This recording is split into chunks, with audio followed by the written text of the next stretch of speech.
I'm Britta, and today we'll be talking to Allison about Idol Matsuri, the first, and so far only, idol convention in America.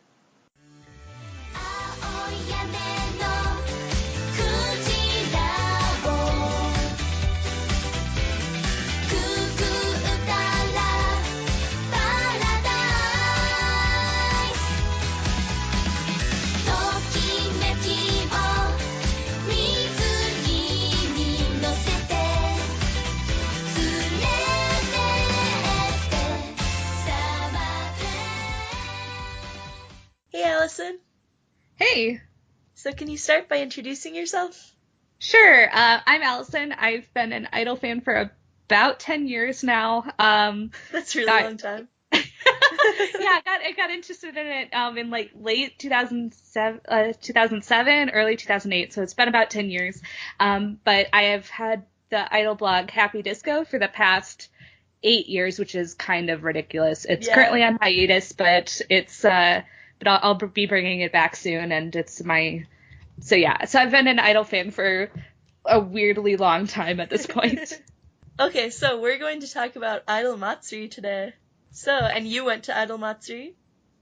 Yep, I did. So can you tell us about it? Sure. So Idol Matsuri was the first and only Idol-only convention in the United States. So it happened in early 2014 in Silverdale, Washington, which is about an hour out of Seattle. It was over the weekend in June, I think, and but it had a few different acts from Japan. First was Momoi Haruko, who's does a lot of she's like really popular with like Akihabara stuff, and then also is one of the producers of Ophelia Saga, and then also the groups Aether and RYUTist were there too, as well as some other kind of Western people like Becky Cruel, the group Shiawase, Ally&Sally, who've actually now been idols in Japan. So so it's been it was a fun few days of idols, and like the only idol-only convention in the US so far. Yeah, so you said that they got Momoi Haruko and Aether and RYUTist. Yep. So can you tell us a little bit, you kind of described about Momoi Haruko, but can you tell us a little bit about Aether and RYUTist? Yeah, so Aether's kind of an interesting story right now because about several months after the group came to Idol Matsuri, they actually had like a big kind of scandal where they realized that they were apparently had not been paying the members, which is horrible. But it was like, it was like 6 months like later that like some of the members were just like blogging like, they haven't been paying us, but but they were basically like kind of a dance. They were like at that point they had 4 members, and did a lot of kind of more electronic type music, and I hadn't heard of them before going to Idol Matsuri, just to look them up. RYUTist is one of my current favorite groups, so I'm still like jazzed that I got to see them there. They're from Niigata in Japan. Oh, right, yeah, okay. Yeah, and they're really, really music heavy. Like they have a ton of original music. They performed a lot of non-idol song covers, like from artists that I don't even know. And so they've always been like really music, performance heavy, vocal, dance heavy group. So that was they were a really fun group to see, and their album from last year, RYUTogeki, is like one of my favorite idol albums now. So they're musically, in my opinion, one of the best groups right now, and have a lot of great performances. So both of those, even though like in hindsight it's kind of weird that we saw Aether like right then, they were a really fun group too. They were the way that I kind of most people kind of breaking it down was that Aether was really good at the idol-y bits of being idols. Like, they were very all personable. They did like a lot of they were really good at like promoting their checkies, to take checkies with the members. So I took a checkie with Misaki, and she was like immediately was like, let's find the cutest pose and do it. And very chatty during the handshakes and everything. So they were very like, and did some MCs when there were some technical issues that were like really actually legitimately pretty funny. So they were very good at the kind of talking, but their performance was fine, but not necessarily super memorable. Mm-hmm. Whereas RYUTist, like, they felt a lot more kind of down to earth in that they weren't very idol-y, but at the same time, their performance was really, really good. So it sounds like a good but also kind of random selection of idols. So yeah. Do you know how they found these idols and how they were able to get them over to America? I actually don't know. I was kind of casually knew the organizer of it, but I really don't know much more of the details about how they found them. I know they were talking to a couple of different groups, and those were the ones that worked out, but other than that, I don't know. How were they able to raise the money to get them to come over here? They actually did can't remember if it was fully Kickstarter or if it was an IndieGoGo. Mm-hmm. Let's see. Yeah, it was. They're okay, because the second year that did not actually happen. They were going to do an IndieGoGo, but they or did they do an IndieGoGo? I don't remember. They did some sort of online. They did some sort of crowdfunding, yeah. Mm-hmm. So it was actually pretty cool where they you could buy a pass there. You could also buy like your checkies and merch in advance through it. Oh, that's cool. Yeah, so it's like if you want to buy a Aether towel or something, you could buy it through there and then pick it up at the convention. And they had a bunch of other stuff too. I don't know if it's if that was all of it. But then they also one of the things that I think was kind of ingenious was all the members of all the groups. They all had their own individual badges for the convention. Uh-huh. So at the end, they did a raffle for all the badges that the members had, and they like signed them specially. And so I got my favorite member from RYUTist after putting like $20 in raffle tickets and just like jamming them all in her for in this section for. I'm like, I will get hers. I'm paying $20 for this, and then I got it, which is exciting. Yeah. Okay, so you said that they did checkies, right? Which are Polaroid pictures for anyone who doesn't know. Yeah, Aether did checkies. With RYUTist, they did like group photos. Okay. So like I have a photo with the entire group of RYUTist, but I have a checkie with just my favorite Aether member. Okay, cool. And what about did any of like the Western groups that came or Momoe Helico, did any of them do? I think that they all did something like that. I personally didn't go for it. Which I feel like I should have probably, because they were doing a really good job, but yeah, all of them, pretty much everybody had their own little table of merch. I bought a Momoe Helico pen light, but cool. Yeah, and then also they had some other merch, and everybody pretty much had their own autograph times, photo times, handshake. I don't know if Momoe Helico did all of those, but I think pretty much everybody else did stuff like that. Yeah, and okay, so for the rest of the convention, so did they sell were there like other sorts of idol goods being sold, and were there people running panels and things like that, like a typical convention? Yeah, there were a couple of things that were being sold. I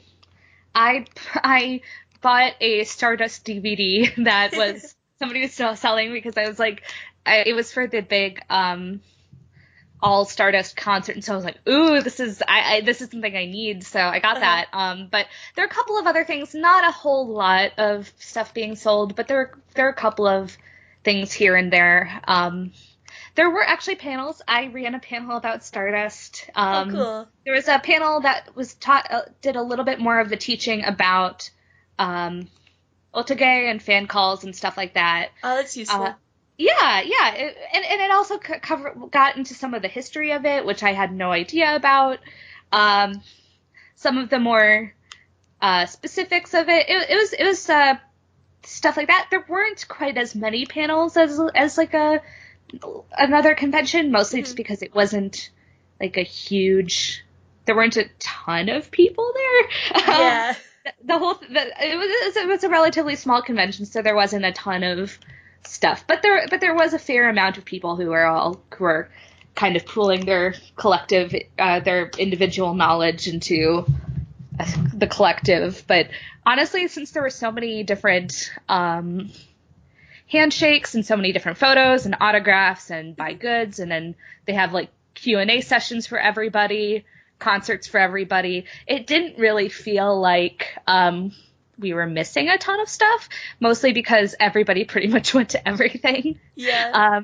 So it wasn't like you're gonna skip the concert of the concerts or anything like that. Everybody pretty much went to all the concerts and stuff. So I don't think it was like, even though there weren't too many panels, it didn't feel like they were missing. So did each of the groups and people performing, did they each have one performance, or did they have multiple, and how long were they? They each had one performance. They were all about an hour each, I'd say. That's pretty good. Yeah. It was RYUTist and IndieGoGo were kind of back to back, so everybody just kind of hung out in the same. It was basically like a back-to-back concert, but they each had about an hour, and that's really good. Yeah, I was surprised at how long it was, and how much of a kind of standard show it was, especially since like RYUTist, they live stream a lot of their basic home lives that they do in Niigata, cool. And I watch a bunch of those, and it really, like, if you look at the set list of like their home lives and like a lot of their standard concerts, and also what they did at Matsuri, it felt like it was pretty kind of a standard show, which was really exciting for me as a fan, because I've seen enough, like when I saw Momoclo at Anime Expo, it was a really, really good time, but then they also did a lot of anime songs, which is understandable considering it's an anime convention. Yeah, which I'm not like gonna complain about, because they're obviously one of my favorite groups, and I was really excited. But both of these felt like they were legitimate, like normal set lists that they would have, so that was kind of fun. Yeah, and since they're both underground idol groups, I would imagine usually their performances are only like 15 to 30 minutes, right? Depends. I don't know too much about either, but RYUTist, they do. I think pretty much since the beginning, they've been doing what they call home lives, which is every Sunday every Sunday at their I think pretty much the same theater in Niigata. They perform a concert, and it's usually about like an hour and a half. So I think the length was pretty comparable to one of those. So that's pretty cool. Yeah. I could talk about RYUTist forever, because they are honestly such a good group. But so they've also been doing that for quite a while, since they perform a lot of covers, and they've always had a lot of original songs. So, but yeah, it felt like it was a very sizable show. It didn't feel like I'd flown across the country and gone like, wait a sec, this was a 15-minute show. Oh no, what did I just do? So you said like there were a lot of MCs and Q&As and things. Did they have interpreters then, or were any of them pretty good at English? They had interpreters. Some of them, there was one person who, I think he's just like an Idol fan, who did a lot of the interpreting for most of the stuff. But then also there was one person who did a lot of it for Aether, who was I think just like an Aether fan who went along with the group. Oh, really? Yeah, there were a couple of Japanese fans there, and I was like, you guys are intense. Yeah. But yeah, but he did a lot of the interpreting. So they did that for the Q&As. I don't think they did that for the MCs, really. They had a couple of prepared statements of like, we're going to talk in English, but not necessarily prepared. For the one MC where Aether did, where they were having some technical issues, and so they basically just had to like wing it for like a few minutes. Yeah. They just started doing like a bunch of like little like kind of jokes and like kind of inside jokes that they did with each other, which was actually kind of fun. It was like it felt like very okay, we know what to do if there's some sort of tech issues or whatever. Yeah. So you said you got some checkies and some group photos, and did you do any handshakes? Yep, I did handshakes with both of the Japanese groups, Aether and RYUTist. They were very long handshakes, which I learned was not always the norm when I saw Morning Musume like 6 months later. Yeah, they're definitely a different size though, so it's kind of to be expected. Right, especially since Morning Musume was also meeting a lot more people, so they kind of needed to crank people through it. Yeah. But it was, the handshakes went with the groups, both of them. So what were they like? It was very fun. Kind of similar to what I mentioned before. Aether was generally like pretty, like very idly and very chatty. Like Misaki immediately was like, "Let's talk about other idols we like," and she talked about people from Morning Musume, and I was like, "Oh, I'm seeing them later." And then also that I mentioned that I liked Team Shachihoko and Stardust, and she sang a little bit from Ikuze Kaito Shoujo from Momoclo, and I was like, oh my god. But so they were, but all the other members of Aether 2 were very personable. RYUTist, I don't know how many handshakes they do, like, in Japan. I really don't know, but they were a little bit shyer, I think, and a little bit more of not necessarily super idly, which I thought was kind of neat. But it was me. A lot of those were me trying to actually speak in Japanese, which I'm very mediocre at. So like, okay, let's pull all of my college Japanese class knowledge into this and try to speak Japanese and say I like this song and that I like you guys. You're a good group. So that was a little bit of an awkward experience because I'm trying to like get all my Japanese knowledge, and then these are lasting a lot longer than I assumed they would. Yeah. But yeah, I thought both of them were really good experiences in general. I just thought it was just interesting, the kind of different the ethos of both, like how different both groups could be, even though they're both had the same number of members there, and they had the same, they were both underground idols. So you think it was a pretty good experience overall? Yeah, it was a really good experience. It was a little rough, but I mean, I think that's honestly to be expected with a first year convention. First year conventions in general are kind of like rough, but I think honestly, just the actual experience was really fun. Especially since I really do like a lot of indie idols and underground groups. And these are groups that would pretty much, in any other circumstance, have no real reason to come to the United States. Yes. So having that kind of an experience, and then also all the kind of condensed experiences of getting photos, of getting autographs, of getting being able to be surrounded by like idols and idol fans, it was a lot of fun. I think about that weekend very fondly. Yeah, so what were your favorite memories? Oh boy. That's a hard one. I guess both the Aether and RYUTist concert was like a really good time. Especially since it was such a small crowd of people. Like there were maybe, I'm guessing around 100 people. It was not the tiniest it could be, but it was not a big convention. So that was like the whole convention attendance, pretty much? Pretty much. I am just guessing, though. I'm not very good at estimating people, so I could become wildly off. But yeah, there was not a ton of people. So seeing the shows was really fun because I could be up front for like one of my favorite groups, and it felt like there was a lot of kind of individual attention, which was a lot of fun.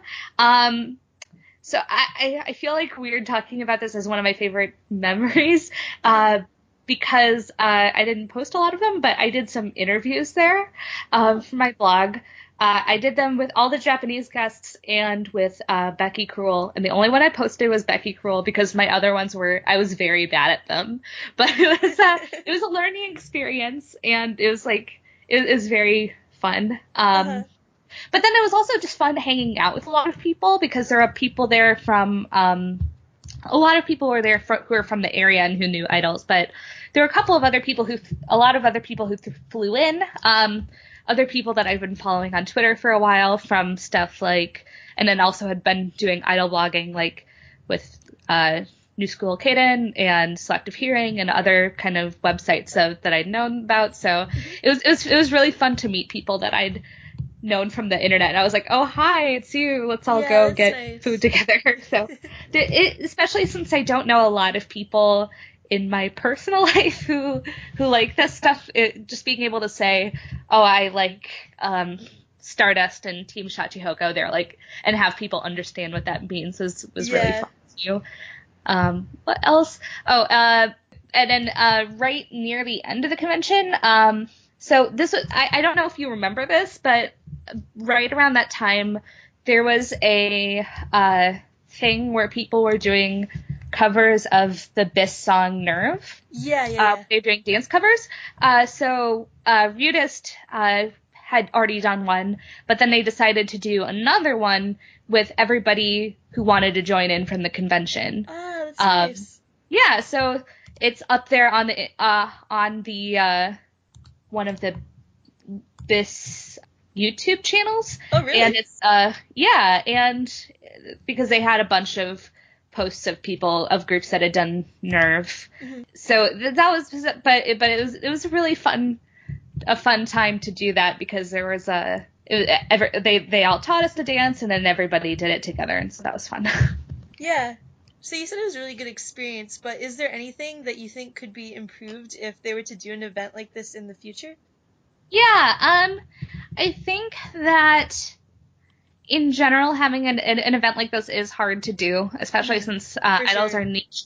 I know that I'm really conflicted about this because on the one hand, the hotel was really like the photos that we took were on the water at the hotel, and so they ended up being really pretty, and it was in general pretty good. But at the same time, I don't know if it's necessarily the best location. I know the reason that they were at that hotel was to basically save on some money because having an event at some place like Silverdale, which is going to be a lot cheaper than having it in Seattle, obviously. Yeah. But at the same time, I think that made it a little bit trickier for people to get in, and it might have made it a little bit more complicated to get the groups from the airport and to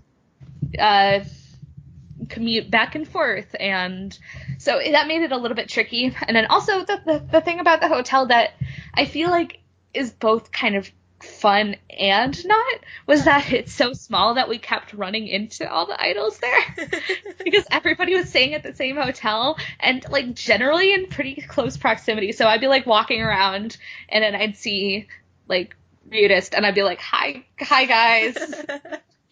Nice to see you again. But I also just don't know if the space was really the best for a concert. I mean, it worked really well, but it wasn't necessarily the best hotel situation. What else? I think that just in general running conventions is tough. Yeah. So it's the type of thing that you should probably be planning like a year in advance. Yeah. So I think there was a little bit of a little, not too much, but there was a little chaos when I got there on the Thursday night. Nothing significant, mind you. It was just like people needed help set up stuff and it was a little bit of chaos, but I think mostly figuring out some of those hotel things and figuring out, like, having a really strong plan ahead of time is probably the best bet. And I know it's something that I wouldn't be able to do, so I don't want to be too critical because it's, I know how hard it is, but. Yeah, and I think it's really cool that they were able to, even once, put something like this on. Yeah, for sure. So you said that there were plans to do it again in 2015, but they fell through? Yeah, I think that it was, well, I think part of it is that it was pretty much all scheduled. It was all planned by one person, and I think she was having a little bit of trouble with it, which, is fine, but it was like, not a lot to fall back on. And then also it's finding all the funds to do this is pretty tricky. I don't know if it, all came up in the positive after the first one. So if you're all kind of putting all of your funds into it, then I can totally understand if you might not want to take that kind of a leap again. Yeah. I certainly wouldn't. So since then, have there been any plans to try to do anything like this again? Either from her or from anyone else? I don't think from her. I don't think from Idol Matsuri. Unfortunately, I vaguely heard talk of maybe being like another Idol event, but nothing really came up with it. So not to my knowledge, no. So if anyone who's listening is interested in something like Idol Matsuri happening again, maybe not exactly Idol Matsuri, but something like it, what can they do you think? The one thing that I've been thinking about this a lot, and actually thought about this a lot ever since Idol Matsuri happened, because I thought it was a really great time. The one thing that I think could be a possibility would be to team up with an existing convention and then have kind of like a side convention during it. Like, there are a couple of conventions that have similar things where they might have some kind of like counter programming during the convention and its own little area. So maybe having like an idol convention, but it's actually part of like SakuraCon or something, but it's like its own little idol space. Mostly because I think that having more of an established convention would probably make things a lot easier when it comes to finding guests. And then it also makes it a lot easier in terms of getting people to attend. Because, like, honestly, going to Idol Matsuri in general was kind of a gamble. I mean, I'm glad it worked out, but I definitely had in the back of my mind, like, okay, if this all falls apart, I can, I've never been to the Pacific Northwest before, so I can go hang around Seattle for a couple of days. Yeah, you can make it into a fun vacation. Right, and I kind of needed a vacation at that point, so I was like, you know what, I'll make it work no matter what. But I mean, not everybody is going to be in that situation where they can kind of gamble on going to a convention. So I think having some sort of an established convention to kind of throw its weight around, and then also have maybe more of the funding might be a good idea. So having something, I'm not 100% how that would work out, but I'm thinking that maybe something like a SakuraCon in Washington, or like an Anime Midwest in Chicago might be the type of convention that could possibly make having like a mini idol convention work in it. Because honestly, I mean, I think it was a really cool idea, but it's hard to imagine an idol convention pulling enough people to make it financially feasible without having a group like Morning Musume to come along. And there's no way that like a first year convention is going to be able to pull Morning Musume.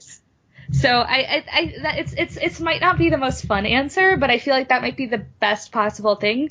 So if anybody out there is like on the board at some convention, or they the person who runs some anime convention maybe just like broach the idea of, hey, how about we have a couple of idol groups over and have a mini idol convention? Or even if you don't know somebody, I know that I've personally, with local anime conventions, put out feelers to say, hey, FYI, if you guys had these idol groups, I would show up to the convention, but I might not if I didn't have those. I mean, not like to kind of blackmail it, but more of a just, hey, this does drive people to come to your convention, which it does. So I think that's probably the best bet, just because, again, like, idols, especially underground idols, are such a niche thing in the U.S. that I don't know if it can really support a full convention in the way that Idol Matsuri was attempting to be. Yeah, so you talked about several different idol groups in this podcast that were at Idol Matsuri. So did either disband? I thought I heard they did. Yeah, I think they might be back with new members. Oh, but really? Okay. I'm not 100% on that. But they disbanded. They disbanded, unfortunately. I don't know of what all of the members of Aether are doing. One of the members who I mentioned before, Misaki, she's in the idol group Someday Somewhere, which is part of... Really? Yeah, which is part of the Last Idol TV show. Yeah, that's a big deal. Yeah, which I'm really excited for her because she's definitely really great, and she has a ton of potential because she's really personable and she has a lot of stage presence. So I'm hoping good things for her for that. Also because she's previously in one of my favorite groups, the group Rhymeberry, that does... Yeah, I was wondering if it was the same girl. I didn't know that she used to be in Aether. Yep, she's the same girl. So she left Rhymeberry to do Someday Somewhere. So, which is a bummer because I love Rhymeberry, but it's good for her probably. Also, she was always kind of like, I really liked her rap style, but at the same time, it was not like her, not something that came naturally to her, I don't think. Yeah. So I think that Someday Somewhere seems like a kind of a better fit. So, what about any of the other idol groups or idols that were there? If you would like to follow them, maybe what are some videos or resources you can recommend? Sure. RYUTist is definitely great. I totally recommend them. If you have American Spotify, they actually have RYUTist on there. Their recent album. Not songs that were performed at Idol Matsuri, but it's just such a good album that I totally recommend it. I would check them out on YouTube. They stream most of their home lives on Sundays, but they also have a bunch of ones that they have on video on demand, so you can kind of see their concerts, and they have a lot of really fun shows. I would also check out their website, mostly because they have literally one of the best idol websites I've ever seen. They're usually not very good. They're usually pretty bad, but for RYUTist, they actually have set lists for literally every single thing that they've ever done. Every single event, every single home live, literally, you can go and find the Idol Matsuri set list, which I've actually done in the past because I forgot which song they did. That's really rare too. There aren't idol groups that do that, really. Yeah, and they have the vast majority of their lyrics on there, and they have a list of pretty much all the songs that they perform, original and covers, on their websites. So it is honestly, I remember I wrote about them because they performed at Tokyo Idol Festival. That's how I became a fan of them before Idol Matsuri. And I was just like, okay, this group is really great, but their website, could all websites be like this for idol groups? Because I was just like super excited about that. But yeah, so I would definitely check out both their website and then also their YouTube page, because they have a lot of performances on there, which is really, really handy. And Ally&Sally actually joined the Japanese group Seishun Gakuen. Yep. I know that they went back to Canada, where they're from recently, but they're actually trying to make like a Canadian version of Seishun Gakuen. Yeah, they actually have made it. Yeah. So, which is really cool, and I'm wishing the best for them, because it's kind of it's one of those things where I don't know if I was 100% like, I wonder what they're gonna do, and then they ended up being doing a good part of the they were in Seishun Gakuen, and they performed at Tokyo Idol Festival, and which is really nifty. Yeah, and the Canadian group is called Seishun Youth Academy, which is just the literal translation. Yeah, that's amazing. And I think they're considered a sister group of Seishun Gakuen. So yeah, I was actually looking on their I think Twitter recently, and they mentioned that that Seishun Gakuen mentioned them on some TV show, so they were pretty stoked about that. But yeah, I definitely check out them and Seishun Gakuen. I haven't followed them very closely, but Seishun Gakuen last year released a single, Seishun Washoi. Seishun Washoi, which is like ridiculously catchy. It's so fun. And I like get the like Washoi, Washoi, Washoi from the song stuck in my head on a sad like basis, just because it's so catchy. But yeah, so I'm really happy for them too. Yeah, and I'll link all that stuff down in the description, so if you're interested about learning about any of those groups, or if you're interested in talking to Allison, you can just check the description, and it'll all be there. Sounds good. Okay, and thanks for being on my show. Thanks for having me. It was really fun. Yeah, it was. Okay, and thanks for listening, and we'll see you next time.